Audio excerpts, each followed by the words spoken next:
Hello, I'm Chuck Pavlich from TERRA NOVA Nurseries, and today we're going to talk about Monstera. So, Monstera are native to southern Mexico, clear down to southern Costa Rica, and they occur in the most tropical of all the forests there. They go through a couple phases within their life. First, they have a very young, rounded leaf phase, and that's something like this. But then as they age, they get a fenstration. And the fenstration helps them when they're climbing the tree because this will allow winds to pass through the leaves and the leaves won't tear. Now the extreme ones are the adults. And this is just a gorgeous big leaf and all the wind gets to pass through there without tearing the leaf at all. If this were solid, this would be a sail and it would twist and tear eventually. But they developed it this way. It doesn't occur on young ones because they're still at the ground, but as they climb, they get fenestrated. Age can also do that, whether they're climbing on a pole, a tree, or just in your home. They'll fenestrate eventually. It's a slower process. So when Terra Nova propagates, we start with a TC plant. We grew these from a single bud, and we multiplied them with auxins and cytokinins. And then this is what is the yield, a tiny, tiny little plantlet.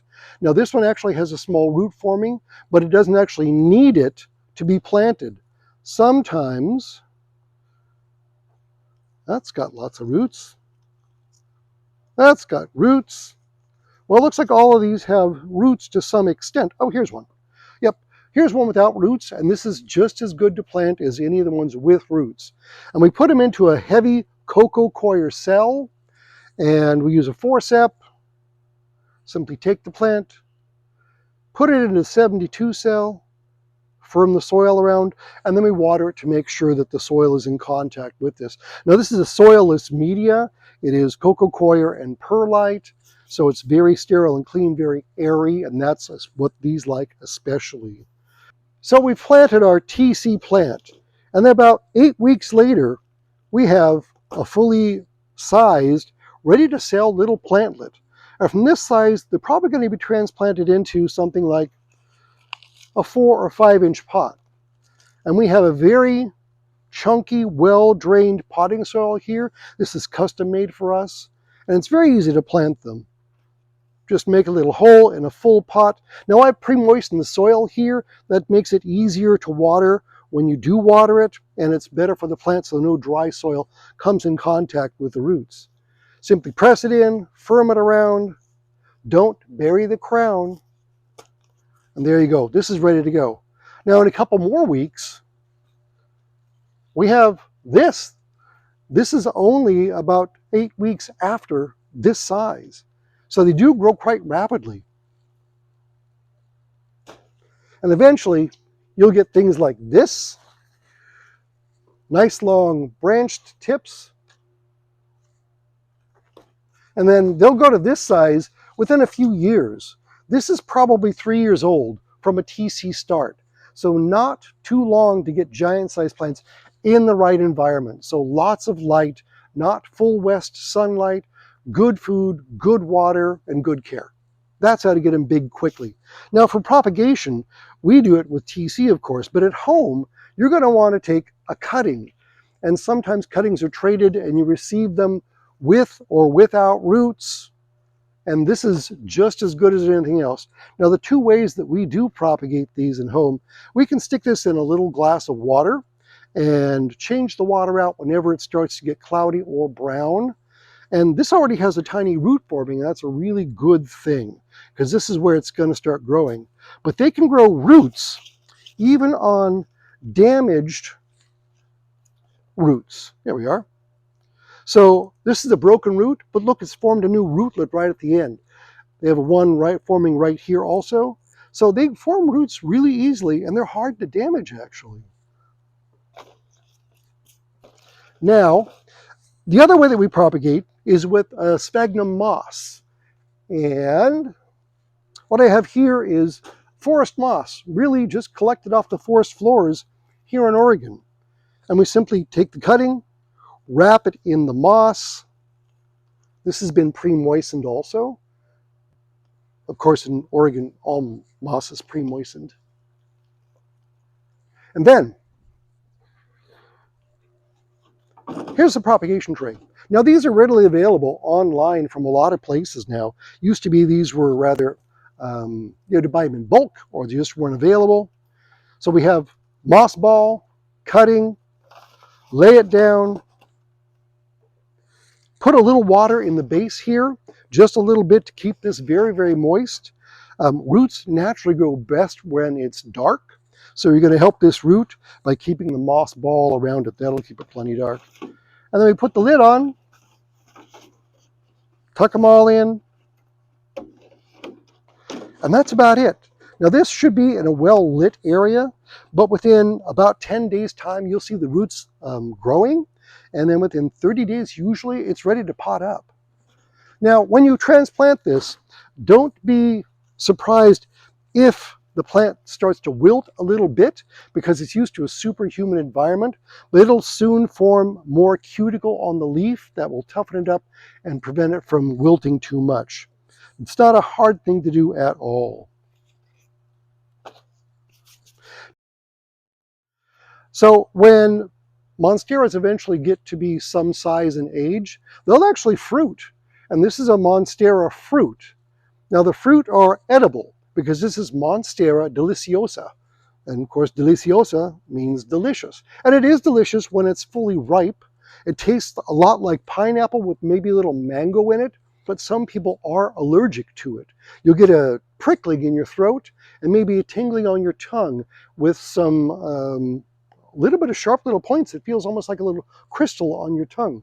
So if you do want to try this when it's fully ripe, and you'll know when it's fully ripe because these segments will start to pop apart, that's when it's ripe and that's when you can try it. It doesn't happen often, but it's a very special little treat. So Monstera do well with just really basic things: water, light, feed, and heat. They do like it warm, but not terribly warm, and especially in a dry home, that's something to guard against. So avoid having a hot, dry home. One thing that will happen if you do have a hot, dry home is that you'll get spider mites very easily, and you want to avoid that. Spider mites are one of the few things that can take down a Monstera. They're very tough and durable elsewise, but terribly susceptible to spider mites at times. Now, when you have yours in the home, your home may be dry and dusty. So whenever you can, simply take a wet cloth and wipe them down. And this is super easy to do. There's nothing on here. There's no mayonnaise, nothing else, just pure water. And if you do get a spider mite infestation, you can take the leaf and wipe them off the back, because this is where the spider mites are going to be. Simply wipe the leaf down. You're going to be destroying their nest, their home, and physically removing them off the leaf. And of course, there's no pesticides involved in this, but if you do have an infestation and can't get rid of it without just simply wiping it down, then you should try a pesticide.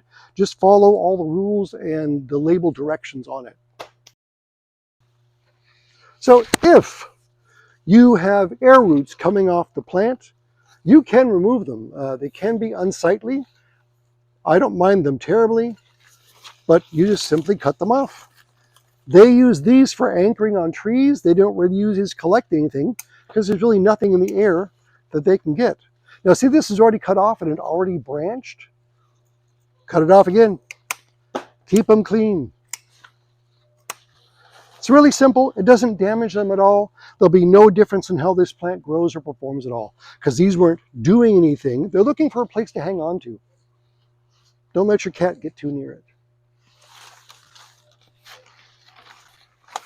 If the leaves do get bad, this one's slightly bad, and this is because this portion has no chlorophyll in it. So it doesn't produce anything for the leaf. If they do get very ugly and bad, I know this hurts, just clip it off. Better for the plant in the long run. And always, when you're working with houseplants, clean your shears. Rubbing alcohol sprayed on them helps to sterilize them. And then clean them after you use them. You wouldn't put a dirty knife back in the drawer, would you? Would you? Simple and easy, doesn't corrode. Very inexpensive, much better. So when it comes time to water, Monstera will give you some clues. The leaves will start to droop a little bit, and or the top of the soil will become a lighter color and dry. Also weight, you can tell by the weight of the pot that they need water. The pot gets light when it starts to dry out. Now, this plant in 3 years' time is going to weigh a lot more, even if it's in the same pots. So don't let the added weight fool you. You need to be careful with that. Look at the soil color. Light brown means more water. Pretty simple. When it comes time to transplant your plants, make sure you've got a very well-drained potting soil. This has got about an equal amount of perlite, pumice, and peat moss. This is excellent for virtually all plants. It's a medium blend, custom blended for Terra Nova, but boy does it work well. You can do this at home with peat moss, a bag of pumice, and a bag of perlite. Very simple three-way blend, and it works. Now, should you overwater your plants and you happen to have root rot, you'll tell that by a sour smell in the soil and by the plant starting to wilt. Now, wilting plants generally indicate they need more water, but not in this case, and you have to watch that. If it wilts and the soil is still moist, then you've got root rot, and you need to unpot that plant,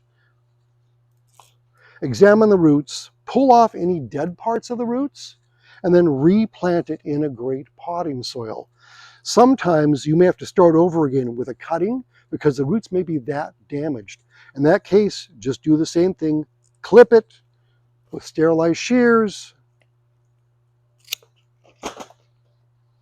and then repot this portion in either the moss or in water. And this has already got a live little baby coming, so this would be easy to do. So Monstera are pretty good feeders, especially during spring and summer when they're growing rapidly. And something that they need is food. So we have just a very good, fairly balanced, slow release fertilizer. Now this is a 90-day fertilizer. So every time you water, this is going to be providing food for the plant. So it works out that when it's warm, this will release more fertilizer, and the plant is going to be growing more also when it's warm. When it's cooler or drier, the plant slows down. When it's cooler or drier, the fertilizer also stops releasing. So it's a very easy way, some way you're not going to be able to burn your plant material. Well, thank you for coming today to hear about our Monstera from Terra Nova Nurseries. And this is Thai Constellation, by the way. I didn't tell you the cultivar name. Thai Constellation is, I think, probably the most popular Monstera on the market. Not necessarily the most rare, but definitely a plant that is highly sought after. It's a very hardy, easy to grow plant, and we've got plenty of them. So thank you.